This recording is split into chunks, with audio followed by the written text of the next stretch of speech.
Hello दोस्तों, नमस्ते, प्रणाम। मैं आरती आप सभी का स्वागत करती हूँ तहे दिल से। आप लोग कैसे हैं कमेंट में जरूर बताइएगा। एक प्यारा सा चुटकुला नाच गीत लेकर आई हूँ, तो जैसा भी लगा कमेंट में जरूर बताइएगा। प्यारा सा गीत है दोस्तों, शुरू से लास्ट तक सुनिएगा तभी गीत का आनंद आएगा। जैसा भी लगा जरूर बताइएगा।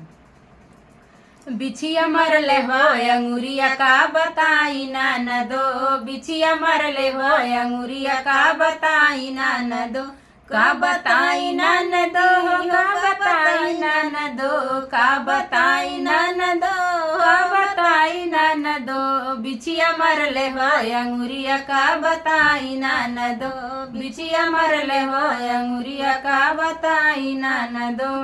मेदावल से झरवैया मोर देवरू ले आवे, मेदावल से झरवैया हमर देवरू बोलावे, देवरू बोलावे ननदो देवरू बोलावे, कि जेतने झार ओतन चढ़ का बताई ननदो, जेतने झार ओतन चढ़ का बताई ननदो, बिछिया मरले हो अंगुरिया का बताई दो, बिछिया मरले बाय अंगुरिया का बताई दो, बिछिया मरले बाय अंगुरिया का बताई दो, का बताई दो, का बताई दो, बिछिया मरले हो अंगुरिया का बताई दो।